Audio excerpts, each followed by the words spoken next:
ആക്രമിക്കപ്പെട്ട നാഴികയുമായി ബന്ധപ്പെട്ട് തിരിച്ചു കൊണ്ടുവരേണ്ട അമ്മയിലേക്ക് ഇപ്പോഴും ഈ WCC അംഗങ്ങളാണ് ഇതിനൊക്കെ തുടക്കമിട്ട ഒരു ടീം. അവരിപ്പോഴും പുറത്താണ്. അവർക്കിപ്പോഴും ഒരു ഔട്ട്കാസ്റ്റ് പദവിയാണ് ഇപ്പോഴും ഉള്ളത്. അതിൽ ഒരു മാറ്റം വരേണ്ടത്. ലെഫ്റ്റ് മീ തീർച്ചയായും എല്ലാവരും ഒരുമിച്ച് ഇൻക്ലൂസീവ് ആയിട്ട് പ്രവർത്തിക്കുന്ന സംഘടനകൾ മാത്രമാണ് സിനിമയിൽ നിന്ന് മാത്രമല്ല എല്ലാ മേഖലകളിലും നിലനിൽക്കേണ്ടതെന്ന് ആഗ്രഹിക്കുന്ന ഒരാളാണ് ഞാൻ.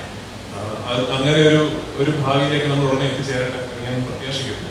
താങ്കൾ ഒരു സിനിമ നിർമ്മിക്കുന്ന ആളുകൂടിയാണ്. ഇപ്പോഴും ഈ കാരവാൻ സംസ്കാരമൊക്കെ ചില ആളുകൾക്ക് മാത്രമാണ് ഉള്ളത്.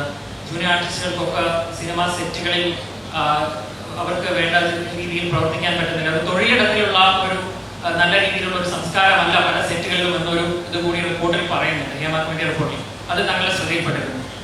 ഒരു സിനിമ സെറ്റ് എന്ന് പറയുമ്പോൾ ഒരു പക്ഷേ ഒരു സിനിമ എങ്ങനെ നിർമ്മിക്കപ്പെടുന്നു, ഒരു സിനിമ ഉണ്ടാക്കുന്ന പ്രോസസ് എന്താണ് എന്ന് കൃത്യമായി അറിയാത്തവർക്ക് അതൊരു യൂണിഫോംലി പ്രവർത്തിക്കുന്ന ഒരേ സ്വഭാവമുള്ള ഒരു സിംഗുലർ ബോഡിയായി തോന്നിയത്. പക്ഷെ ഒരു സിനിമ സെറ്റ് അങ്ങനെയല്ല. ഒരു സിനിമ സെറ്റിൽ ഇപ്പൊ നമ്മൾ ഇന്ന് ഷൂട്ടിംഗ് നടക്കുമ്പോൾ ആ ഷൂട്ടിംഗ് നടക്കുന്ന സ്പോട്ടിൽ എന്ത് നടക്കുന്നു എന്നുള്ളത് മാത്രമായിരിക്കാം ഒരു പക്ഷെ നമ്മുടെ കാഴ്ചയിൽ, നമ്മുടെ അറിവിൽ നമുക്ക് അറിയാൻ കഴിയുന്ന കാര്യങ്ങൾ. ഇതേ സെറ്റിന് വേണ്ടി ഭക്ഷണം ഉണ്ടാക്കുന്ന ഒരു മെസ്സ് 5 കിലോമീറ്റർ അപ്പുറത്ത് കാണും. ഇന്ന് നമ്മൾ ചിത്രീകരിക്കുന്ന സീനിൽ 2000 ജൂനിയർ ആർട്ടിസ്റ്റുകൾ വേണമെങ്കിൽ ഈ ജൂനിയർ ആർട്ടിസ്റ്റുകളെ സെറ്റിൽ എത്തിക്കുന്ന ജൂനിയർ ആർട്ടിസ്റ്റ് ഏജന്റുമാരുണ്ട്.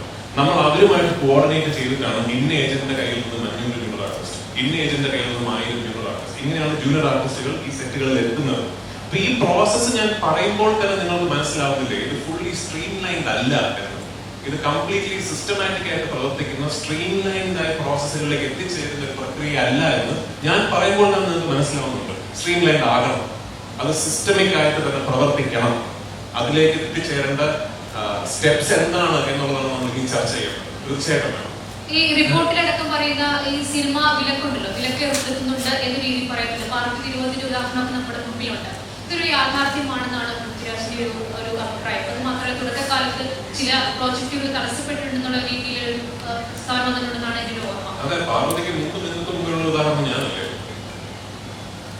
ശരിയാണ്, ഒരിക്കലും നിലപാടെടുത്തതിന്റെ പേരിൽ ഇതെന്താണ് പറയുന്നത്, ഈ നിരോധനം എന്ന് ഇതിനെ വിളിക്കുന്നത് തെറ്റാണ്. ബഹിഷ്കരണം എന്ന് പറയുന്ന ഓരോരുത്തരുടെയും പേഴ്സണൽ റൈറ്റ് ആണ്. നമുക്ക് എക്സസൈസ് ചെയ്യാൻ കഴിയുന്ന, എക്സസൈസ് ചെയ്യാൻ എല്ലാ അവകാശമുള്ള പേഴ്സണൽ റൈറ്റ് ആണ്.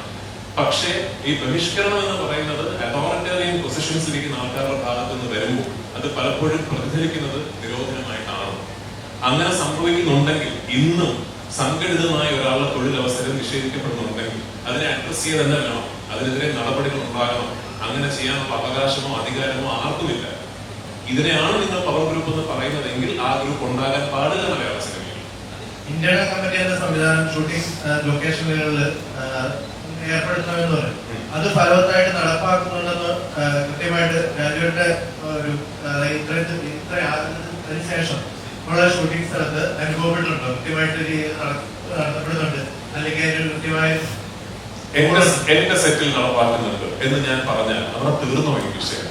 അതാണ് ഞാൻ പറഞ്ഞത്. എന്റെ സെറ്റിലില്ല നടപ്പാക്കുന്നുണ്ട് എന്ന് പറയുന്നിടത്ത് തീരുന്നതല്ല എന്റെ ഉത്തരവാദിത്വം പോലും.